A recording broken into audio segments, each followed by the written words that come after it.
मेरे प्यारे दोस्तों, स्वागत है आपके अपने YouTube चैनल ज्ञान लैब पर। आज हम आप लोगों के लिए फिजिक्स के चैप्टर नंबर 1 का बहुत ही महत्वपूर्ण क्वेश्चन लेकर आए हैं। यह क्वेश्चन लघु उत्तरीय प्रश्न है। अगर आप ये क्वेश्चन को कर लेते हैं तो आपके बोर्ड एग्जाम में अच्छे मार्क्स आने की अत्यंत संभावना है। तो चलिए आप लोगों का के सामने यह क्वेश्चन डील करते हैं।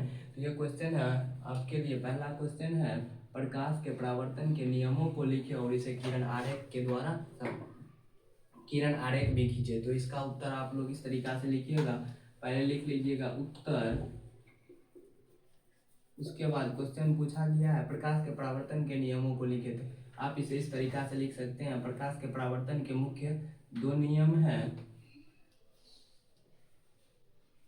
प्रकाश के परावर्तन के मुख्य 2 नियम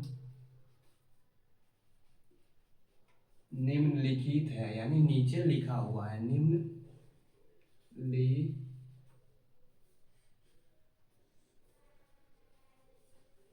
निम्नलिखित है। तो चलिए, प्रकाश के परावर्तन का पहला नियम है आपतन कोण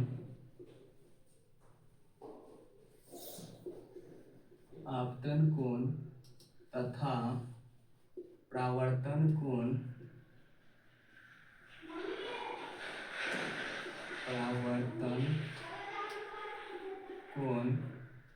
दोनों आपस में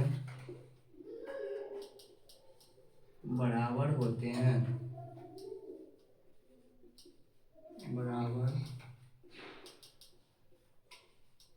और इसका सेकेंड नियम है आपतन कोण, परावर्तन कोण तथा अभिलंब तीनों एक ही समतल पर स्थित होते हैं। तो चलिए, इसका सेकेंड नियम है आपतित किरण आपतित किरण,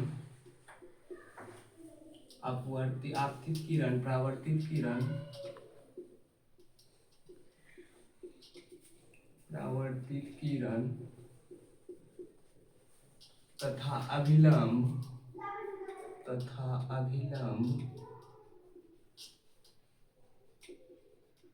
तीनों एक ही समतल पर स्थित होते हैं। तीनों एक ही समतल पर स्थित होते हैं। तो चलिए, इसका दोनों नियम हम आपके सामने लिख दिए हैं। अब इसका बोला है किरण आरेख समझाने के लिए। आप अगर चाहें तो इसे किरण आरेख इस तरीका से दर्शा सकते हैं। एक समतल ले लीजिएगा, कोई भी मान लीजिए यह कोई समतल सतह है, यानी कोई भी, या दर्पण भी मान सकते हैं। यह एक सतह है। अब इस पर एक आपतित किरण को प्रदर्शित कीजिए। यह हो गया आपका आपतित किरण, और यहाँ इस सतह से जो टकरा कर किरण जाएगी वह हो जाएगी परावर्तित किरण। यानी आने वाली किरण जिस सतह से टकरा कर गई, यानी जो किरण टकरा कर गई वह हो गई परावर्तित किरण। यानी यह हो गया परावर्तित किरण। और इन दोनों के बीच जहाँ से यह किरण टकराई वहाँ पे एक रेखा खींचा जाएगा, उसे ही कहते हैं हम लोग अभिलंब। यानी यह हो गया अभिलंब। यानी यह कोण जो होगा, यह कोण हो जाएगा आपतित किरण, और यह कोण हो जाएगा परावर्तित किरण। यानी फर्स्ट नियम इसी के माध्यम से निकलती है, यह कोण और यह कोण हमेशा आपस में बराबर होती है। और इसका सेकेंड नियम है आपतित किरण, परावर्तित किरण तथा अभिलंब तीनों एक ही समतल पर स्थित है ना। इसी के माध्यम से ये दोनों नियम प्रस्तुत हुआ आपके सामने। तो चलिए, इसी तरीका से आप लोग वहाँ पे किरण आरेख, और इसे दर्शाना चाहे तो इस तरीका से दर्शा सकते हैं। इसको लिख सकते हैं आप आपतित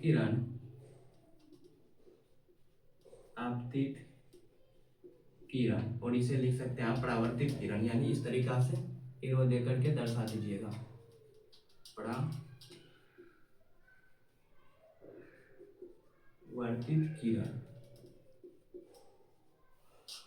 चलिए इस क्वेश्चन को आप लोग भी इसी तरीका से बनाइएगा। यह क्वेश्चन बोर्ड एग्जाम में बहुत बार आया है और अब की बार भी आने की पूरी संभावना है। तो चलिए अगला क्वेश्चन है आप लोगों के लिए।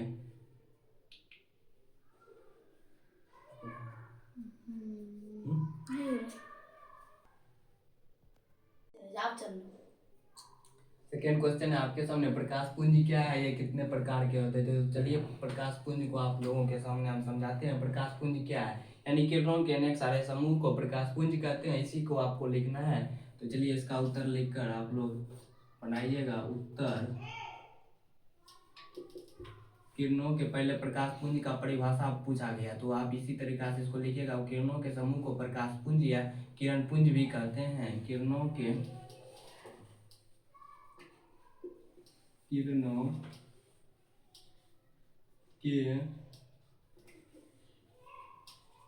समूह को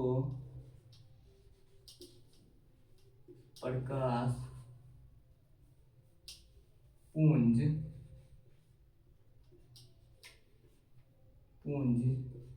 या किरण पुंज कहते हैं। या किरण पुंज कहते हैं।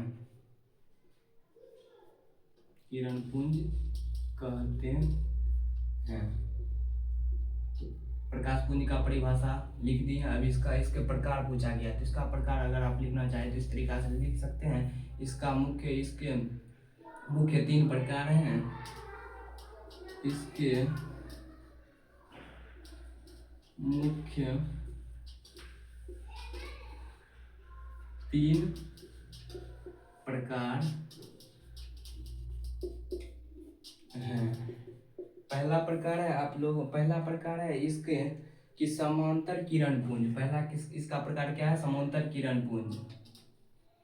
समांतर, फर्स्ट में है समांतर किरण पुंज। समांतर किरण पुंज यानी अनेक सारी किरणें एक दूसरे के समांतर होगी तो वह हो जाएगी समांतर किरण पुंज। अगर आप इसे समझना चाहें तो समांतर किरण पुंज को इस तरीका से समझ सकते हैं, यानी अनेक किरणें एक दूसरे के समांतर होगी, वही किरणें क्या हो जाएगी, समांतर किरण पुंज। देखिए इस तरीका से इस अगर आपको ये भी बोल दिया जाएगा कि इन तीनों को परिभाषित भी करें, तो अगर आप लिखना चाहें तो परिभाषा इस तरीका से लिख सकते हैं। अनेक सारी किरणें एक दूसरे के समांतर होगी तो वह समांतर किरण पुंज होगा। तो इसका सेकंड प्रकार है अभिसारी किरण पुंज। अभिसारी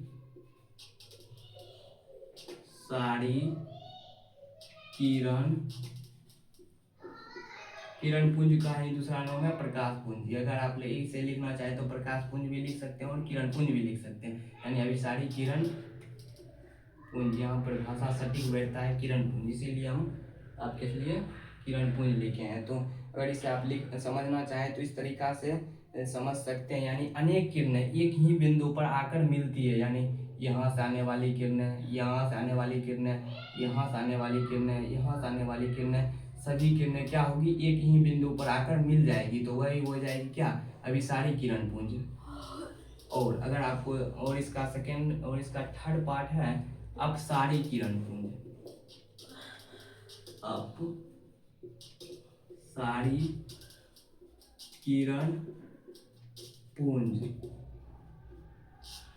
अगर आप सारी किरण पुंज को आप लोगों को समझना हो तो इस तरीका से समझ सकते हैं, यानी एक ही बिंदु से अनेक किरणें निकलेगी, यानी एक ही यह जो बिंदु है इसी बिंदु से अनेक सारी किरणें निकलेगी, उसे ही अपसारी किरण पुंज बोला जाता है। अगर इन तीनों को अगर बोल देगा एग्जाम में कि परिभाषित भी करे तो आप इसे परिभाषित कर सकते हैं, और अगर नहीं बोले तो इस तरीका से फिगर ड्रॉ कर दीजिएगा तीनों के सामने। तो चलिए आप लोगों के लिए अब आप अगला क्वेश्चन आए हैं, जो कि अगला क्वेश्चन आप लोगों के लिए भी बहुत ही महत्वपूर्ण होगा। यह क्वेश्चन तो और ही महत्वपूर्ण है। तो चलिए हम आप लोगों के लिए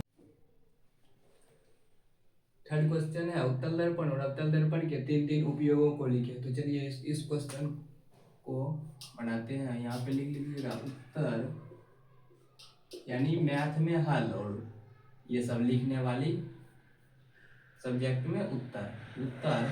अब यहाँ बोला है उत्तल दर्पण और अवतल दर्पण के तीन तीन उपयोगों को लिखे। तो पहला लिख लीजिएगा उत्तल दर्पण और अवतल दर्पण के तीन तीन उपयोग निम्नलिखित है, यानी नीचे लिखा हुआ है। तो यहाँ पे लिखिएगा उत्तल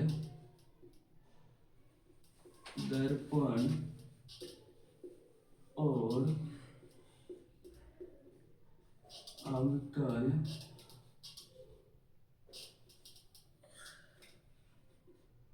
दर्पण के तीन उपयोग निम्न लिखित है।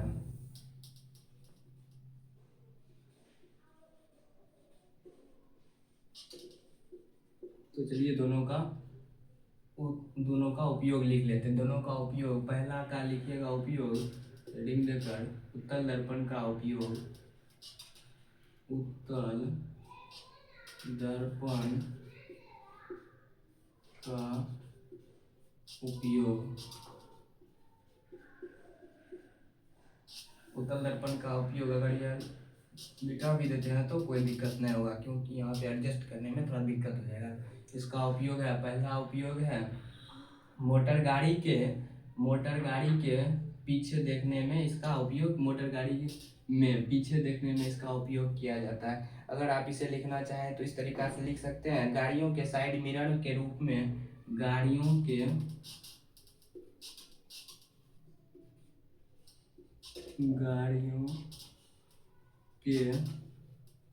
साइड मिरर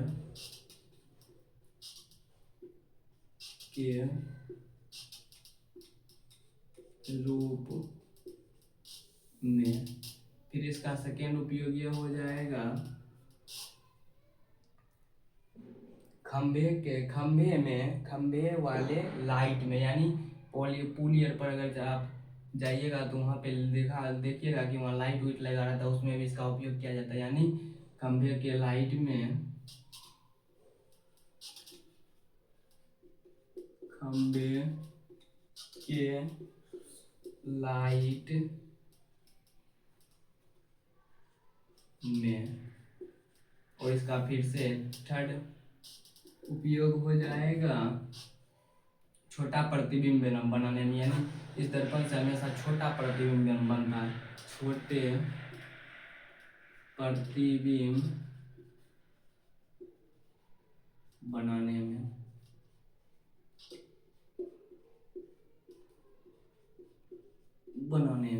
तो ये उत्तल दर्पण का उपयोग हो गया। अब अवतल दर्पण का उपयोग अगर आप चाहें तो इधर भी लिख सकते हैं, यानी अवतल दर्पण, इसका उपयोग हो जाएगा पहला। इसी के विपरीत अगर आप चाहें तो लिख सकते हैं, जैसे यहाँ पे दिया गया है, पहले में गाड़ियों के साइड मिरर में, अगर आप इसे लिखना चाहें तो अवतल दर्पण में इस तरीका से लिख सकते हैं, गाड़ियों के अग्रद्वीप में, गाड़ियों के, क्योंकि यह दर्पण यह उत्तल दर्पण अवतल दर्पण के हमेशा विपरीत होती है। गाड़ियों के अग्रद्वीप में,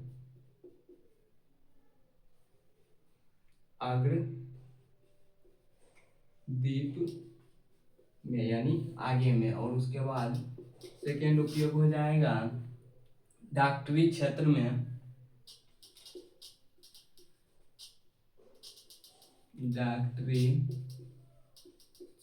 अगर आप चिकित्सालय यानी डॉक्टर के पास जाइएगा तो वहाँ पे दांत कौन देखने के लिए भी अवतल दर्पण का उपयोग किया जाता है, यानी डॉक्टरी क्षेत्र में। और इसका फिर थर्ड उपयोग यह हो जाएगा किसी भी वस्तु का बड़ा प्रतिबिंब बनाने में, किसी भी वस्तु का बड़ा प्रतिबिंब बनाने में। इसी तरीका से आप लोग इस क्वेश्चन को वहाँ पे डील कीजिएगा, और आप लोगों को एग्जामिनर एक भी नंबर नहीं काट सकता है, क्योंकि यह क्वेश्चन इतना तरीका से अच्छी तरीका से बना ही दिया गया है कि ये क्वेश्चन यानी उत्तर बना ही दिए हैं कि ये क्वेश्चन अगर आप आद भी कर लेते हैं और वहाँ पे इसी तरीका से लिख के आइएगा तो एग्जामिनर एक भी नंबर नहीं काट सकते हैं। तो चलिए अब आप लोगों के लिए हम फोर्थ क्वेश्चन लाए हैं।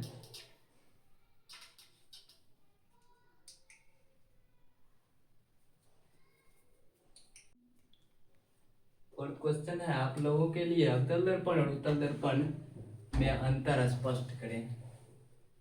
फोर्थ क्वेश्चन है अवतल दर्पण और उत्तल दर्पण में अंतर स्पष्ट करें। तो इसका अंतर अगर आप लिखना चाहें तो इस तरीका से लिख सकते हैं। पहले उत्तर अवतल दर्पण और उत्तल दर्पण में अंतर निम्नलिखित है। अवतल दर्पण और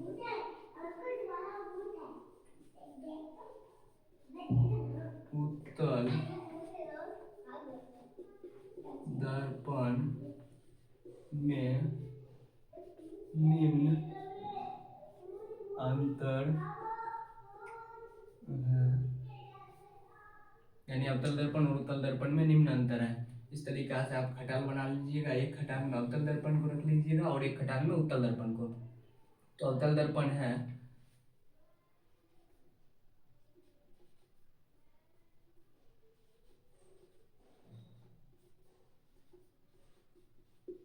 अवतल दर्पण, इसका यानी इन दोनों में अंतर स्पष्ट करना है। तो अंतर स्पष्ट मतलब एक दूसरे से तुलना करना है। तो इसका उपयोग इसका अंतर अगर आप लिखना चाहें तो इस तरीका से लिख सकते हैं। इसका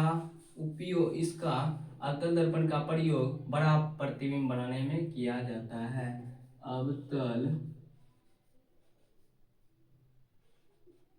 दर्पण का प्रयोग बड़ा प्रतिबिंब बनाने में किया जाता है।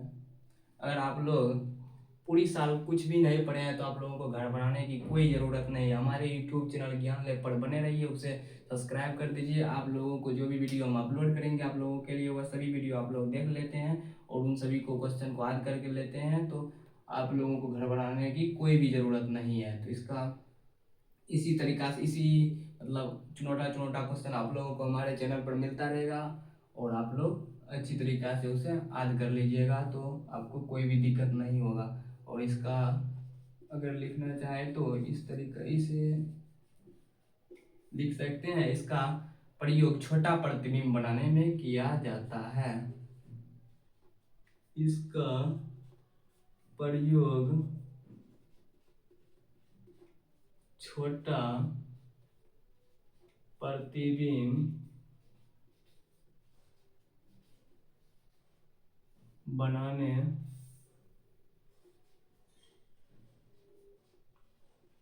में किया जाता है। तो इसी तरीका से दोनों में कंपैरिजन करना है। तो इस तरीका से लिखिएगा। फिर इसका है इसका प्रयोग वास्तविक तथा छोटा प्रतिबिंब बनाने में, इसका प्रयोग वास्तविक यानी अवतल दर्पण में है तो इसका प्रयोग लिखिएगा आप लोग। इसका प्रयोग वास्तविक तथा काल्पनिक प्रतिबिंब बनाने में किया जाता है। उत्तल में लिखिएगा इसका प्रयोग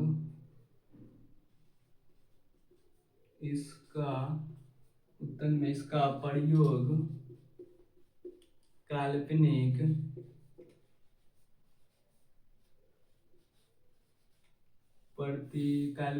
तथा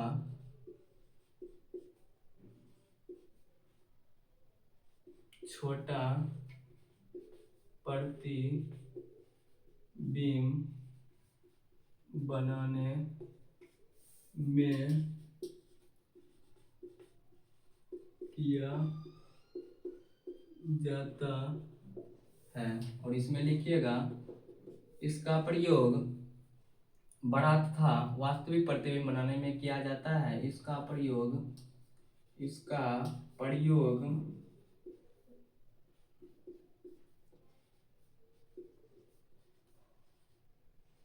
वास्तविक, ये अगर आप इसे लिखना चाहे तो इस तरीका से भी लिख सकते हैं। इसका प्रयोग काल्पनिक तथा वास्तविक प्रतिबिंब, काल्पनिक तथा वास्तविक दोनों प्रकार के प्रतिबिंब बनाने में किया जाता है। यानी अवतल दर्पण जो है ना, दोनों प्रकार के प्रतिबिंब बना सकते हैं। इसका प्रयोग लिखिएगा, इसमें लिखिएगा इसका प्रयोग वास्तविक तथा काल्पनिक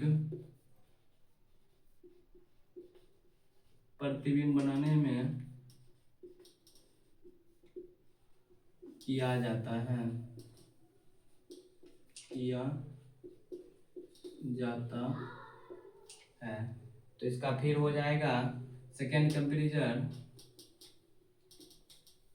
ये किसी भी वस्तु का, आप ये किसी भी इस प्रतिबिंब को अगर आप लिखना चाहें तो इस तरीका से लिख सकते हैं। यह वस्तु का अपसारित, यह वस्तु का अपसारित प्रतिबिंब बनाता है। यानी यह दर्पण अपसारित होती है, यह दर्पण,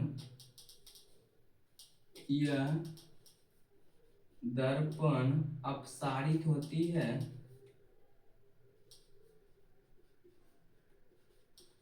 सारित होती है, और यह दर्पण अभिसारित होती है। यह दर्पण अभिसारित होती है, इसी तरीका से आप लोग भी इस क्वेश्चन को वहाँ पे डील कीजिएगा और आप लोगों को अच्छी मार्क्स मिलेगी। तो थैंक यू। फिर इसका इस चैप्टर का अगला क्वेश्चन है जो कि बहुत ही अपने आप में महत्वपूर्ण क्वेश्चन है।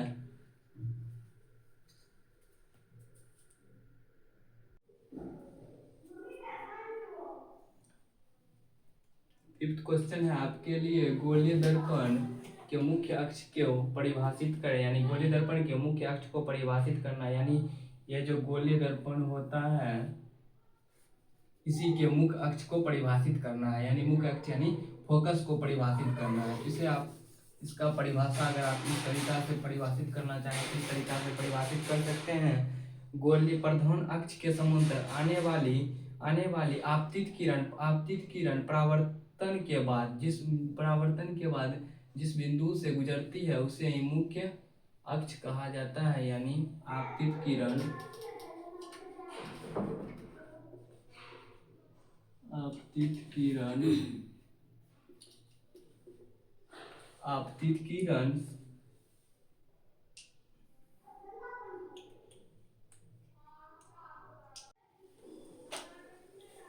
फिफ्थ क्वेश्चन है, मुख्य अक्ष के समांतर, मुख्य अक्ष के गोलीय दर्पण के मुख्य अक्ष को परिभाषित करें। यानी गोलीय दर्पण में मुख्य अक्ष को परिभाषित करने के लिए बोला गया है। तो इसे परिभाषित करने के लिए इस तरीका से लिख सकते हैं, प्रधान अक्ष के समांतर आने वाली किरणें, प्रधान अक्ष के समांतर आने वाली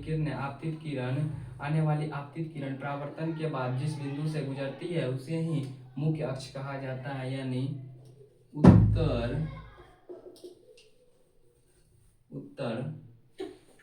प्रधान अक्ष के समांतर प्रधान अक्ष के समांतर आने वाली, प्रधान अक्ष के समांतर आने वाली किरणें, अक्ष के समांतर आने वाली सभी किरणें, प्रधान अक्ष के समांतर आने वाली सभी किरणें परावर्तन के, यानी परावर्तन के बाद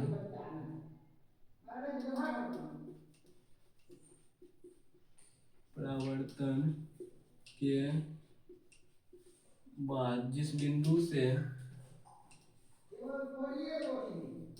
परावर्तन के बाद जिस बिंदु से होकर गुजरती